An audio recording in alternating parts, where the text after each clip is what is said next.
Alrighty, so today we're going to talk about Orlando City in the Moving Forward series episode, as we have now finally officially got to talk about a team that got eliminated in the playoffs in the Moving Forward series episode. Though, if you talk to Orlando City fan, even though they made it the playoffs this season, I mean, they might as well just not make playoffs at all in terms of how things have gone for this team down the stretch. I mean, what a frustrating season it has to be if you're an Orlando City fan. And especially this season felt like it was the complete opposite of what we saw in the last two seasons for Orlando City, where, Orlando is kind of a team under Oscar Pereira in the last two seasons. Always start off slow, but they found themselves in some good form in the second half of the season and then eventually make a bit of a run in the playoffs. We saw that in the 2024 season when they made it all the way to the Eastern Conference final and probably should have made it to MLS Cup if it wasn't for them losing at home and was on the wrong end of an upset against the New York Red Bulls. And then this season happened where they actually started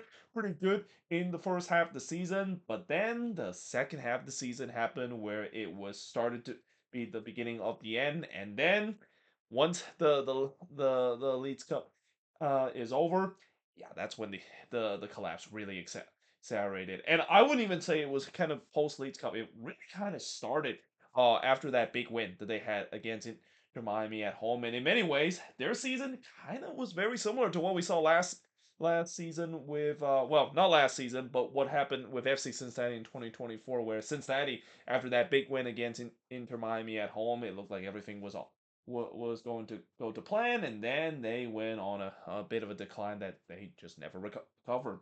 Now, that being said, this season they finished with 14-11-9 record, and they finished with 53 points, which is kind of interesting because, this is actually one more point than they got last season as well. So as much as I talk about how this is such a disaster season for them, I mean, they actually improved compared to last season, but that obviously has a lot to do with the fact that the East was absolutely a bloodbath. I mean, the East this season is very tough from 1 through 9, and we saw how this season, if you want to make it to the playoffs in the East, you have to get 53 points to make it. This might be the first time we've ever seen in MLS history where you would actually have to require to get 50 plus points to make it to the playoffs, and that's even in the play-in round as well. And this compared to the Western Conference, where I think in the West you only need like 41 points to make it into the Western Conference. So yeah, there were definitely going to be a lot of teams in the West that definitely wouldn't have made it in the Eastern Conference. But alas, Orlando City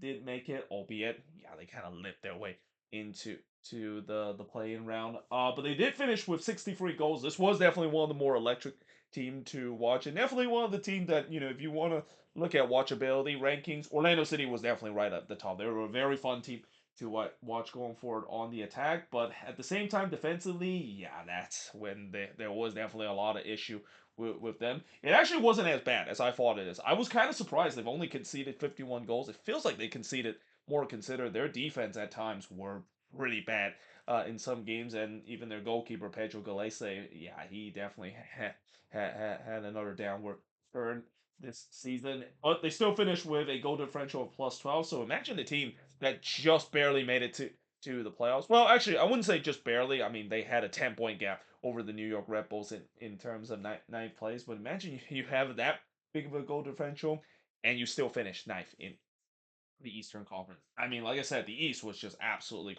crazy when it comes to 1v9.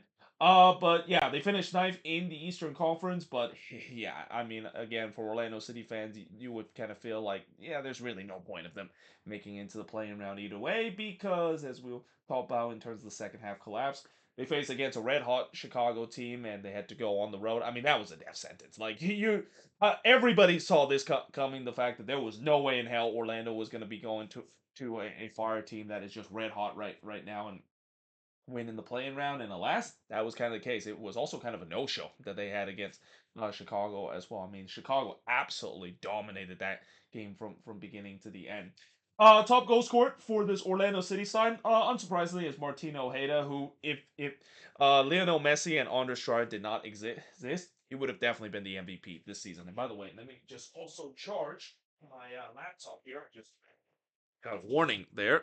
It said that this thing is about to run out of battery, so let me do that before the video and abruptly because of low battery. But yeah, Martino Ojeda finished with 60 goals, followed by Marco Pasalic with 12 goals. And I know you might think, well, how do you say that he's the MVP if it wasn't for Dwyer and Messi? Well, when you look at the goal contribution, he was among the top in terms of that list. I think he was second just behind Lionel Messi in terms of goal contribution overall this season. But for all that, we got Marco Pasalic with 12 goals. Safe to say they definitely have done a great job replacing Facu Torres. I mean, there was a lot of question: is Pasalic the right man to try to carry the weight off of this Orlando City and trying to be the guy that has a similar quality as Facu Torres?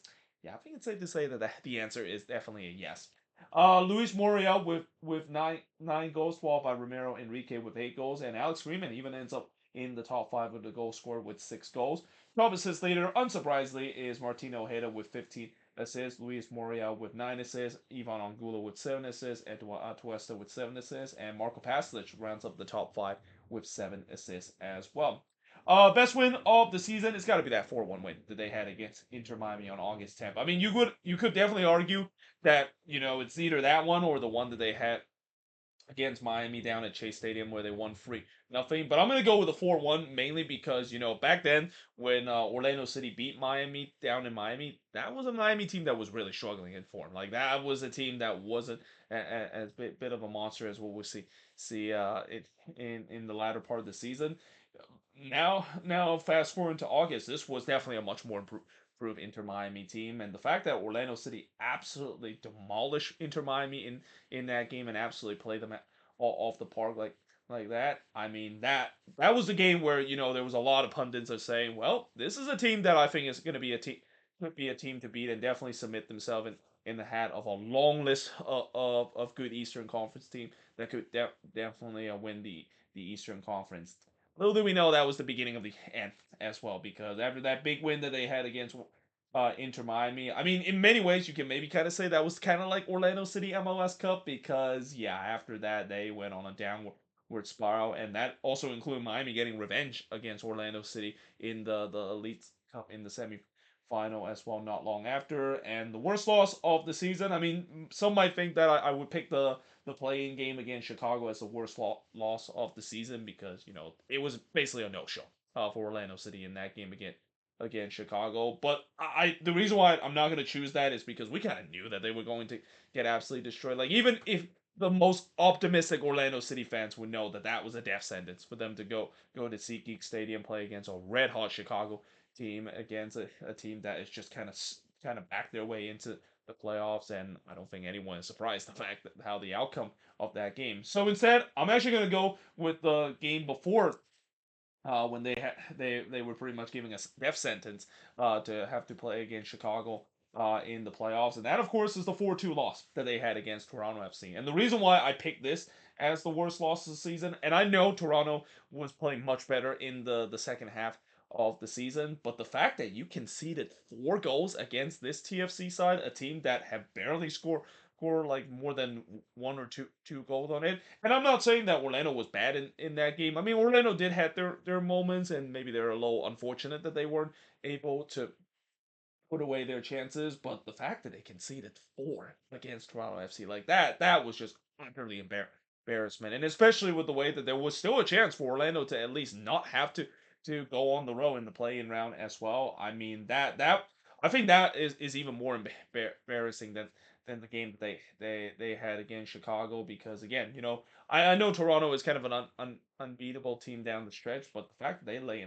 almost lay an absolute egg and just to put up that kind of performance like that, I mean, it is no wonder why Orlando City fans are saying, well, what is the point of even making the playoffs? I mean, if that's kind of the show in that we put, they basically had zero shot when they face against the Chicago Fire, and alas, that of course turns out to be the case. Now, in terms of average attendance, 20,573, which is good, right at the middle of the pack in 16. And the attendance actually have gone down for Orlando City. It used to be right around the 22,000 mark. I think last season they got up to the 22,000 mark. Obviously, this is nowhere compared to what we saw in the first season when the brand new stadium was open. That still is the highest, with them selling out every single game, and ever since that, the attendance it's been kind of around the 20,000 and 22 thousand range as well. And of course, when we talk about average attendance, obviously the attendance has gone down this season. Pretty much every single team has suffered attendance decline. Big part of that, of course, is the economy is definitely not doing very well, and especially tickets prices. To go to some of these games are not cheap whatsoever. Now, one thing I will say is that Orlando City games are pretty affordable, and I say that because I remember a couple of years ago when I went to an Orlando City game, and albeit it was a midweek game, I only paid like $20 for the tickets, which is really cheap for an MLS game. But obviously the other issue with Orlando City and when it comes to the attendance is it's not just because the team really started to have attendance woes maybe near the end of the season because they were in a bad run of form, but the heat is also a big factor as well. And I know Orlando City does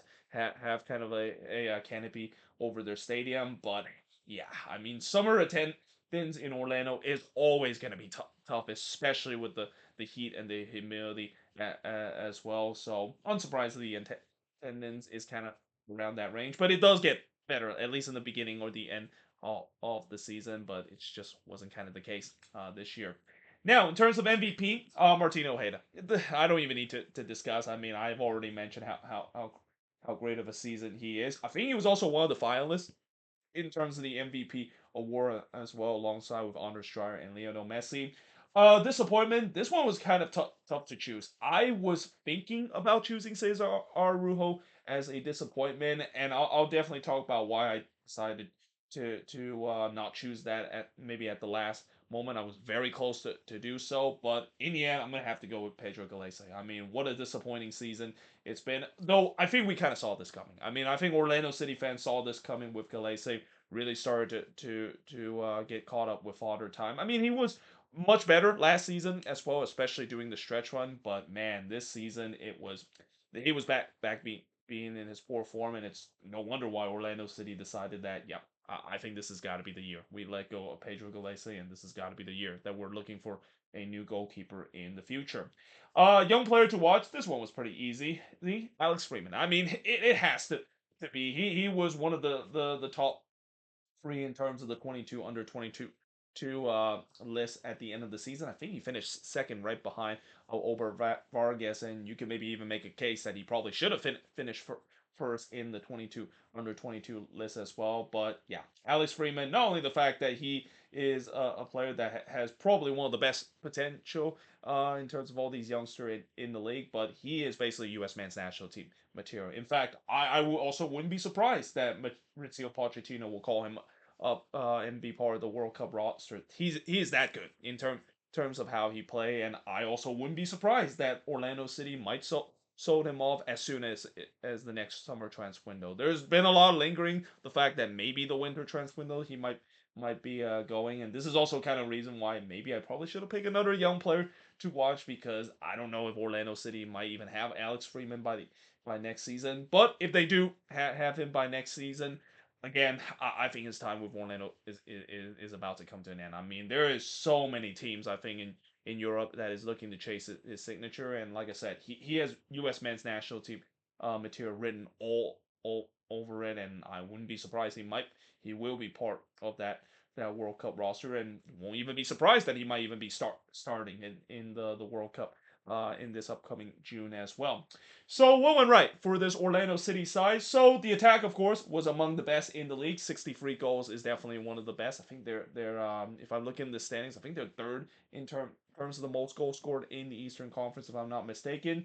Martino Heda, what a beast he's turned out to be. And we kind of knew this was going to be the case. We had a feeling the fact that once he shifted into that number 10 position and in some way took over the spot that Facu Torres kind of occupied for a bit, he become really the maestro that Orlando City was envision him, and I have no doubt that he's going to continue to have a great season again, and another guy that maybe could be sold off in the near future as well. And then of course Marco Pasalic, what a perfect replacement for Facu Torres. It is not very easy in this league to replace one of your brightest star player and bring in a guy as the direct replacement and it will instantly hit. In fact, it is very rare that we see that happen. I mean, the real example I would say is when Cincinnati sold Alvaro Barrio, and instantly they decided to replace him with Luca Orellano, and looks like that turns out to be so well. The fact that I already mentioned earlier in the news, so the week episode, that Orellano looks like he could be on his way to go somewhere and go down to Liga MX, and Cincinnati would get a huge amount of money. And I feel like this could be the same with Pasalic as well. Won't be surprised he might be going back to Europe as well if he continued the good form that he had throughout his debut season. So what went wrong for this Orlando City side? So yeah, the defense and goalkeeping, it was not great. And again, I'm kind of surprised the fact that they've only conceded 51 goals. When I watch Orlando City play week in and week out, I just kind of feel like as good as the attack is, the defense was just bad for the most part. And part of that is due to some injuries that they had to suffer as well. I mean, when you decided to start Rodrigo Schlegel in the year of 2025, and as much as Schlegel is definitely a cult hero in Orlando City lore, especially from we all remember the great goalkeeping heroic that he had in the PK shootout against NYCFC. He's not a great defender. I mean, and it's shown this offseason when they decided to let him go. And I think he ended up going to Atlas in Liga MX as well. So yeah, when you put him as the as one of the starting defender, I mean, yeah, it is no surprise. In fact, I think the only reason why their goals allow Mark wasn't as bad as it is when they did had some healthy starter when they have Janssen and Breklo, and those two guys are among the best. I mean, Robin Janssen is one of the best center back in this league. That was kind of the only reason why they were decent. When they're not in the starting 11, yeah, you can see the inconsistent start to have, and it's inconsistently bad. And then of course the goalkeeping as well. I mean, Pedro Gallese, yeah, it seems like he went back to his 2023 free form where he was very inconsistent and turns to a point where he looked like he has completely washed up by the end of the near the end of the season.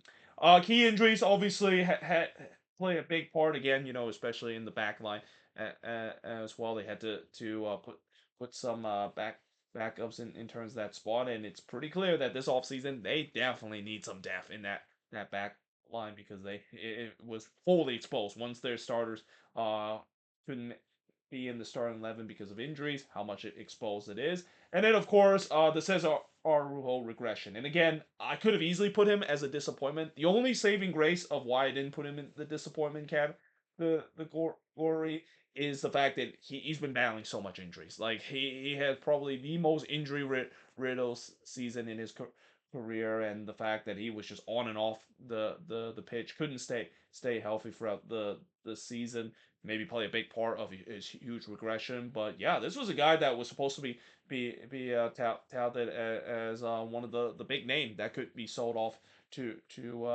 elsewhere in the off season. In fact, they probably could have done it last off season as well. They probably could have accepted some lucrative deal that Cesar Arujo was getting offered, and in many ways, I feel like if you're Orlando City, I think you probably regret not accepting those deal because again, that's the tricky thing when it comes to selling some of your best player. Where on one hand, you don't want to sell them because you want to keep them so that way, especially if it's in the middle of the season, you want to keep them so they can be a key part in their playoff run. But also, it's just the fact that you don't want to lose those players that could be a huge impact to your roster. But at the same time, you also don't want to keep them for too long, and especially, I know there's always teams that feel like, well, we're gonna keep hold of him, thinking that the value is gonna go up. There's no guarantee that of course is the case because when you keep players and maybe they suffer a bit of a regression, or in the case of what we saw with Cesar Arujo kind of battling with injuries week in and week out, this of course is what happened because his value has absolutely tanked right now, and now it seems like they are eventually going to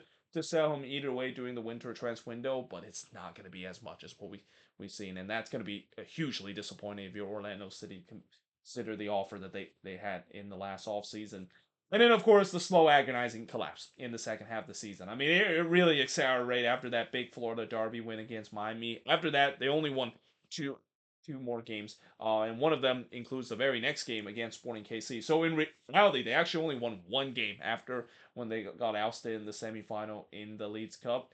And if you want to look at in all competition, after that Sporting KC game, I think they only won like one of their last 8 games. Like that is brutal. Like that is a material of a second half collapse and just kind of completely undo all the good things that this team was. I mean, this team for most part of this season was right near the top of the standings, and yeah, that second half of the collapse, it was painful to watch. Even though I wasn't an Orlando City fan, it was just kind of so disappointing to see how great they were playing the first half of the season, and then that Miami game that they had against this Tampa, that looked like it was a statement win, and little did we know that was just really kind of the cliffhanger before they just completely fall off the map after that.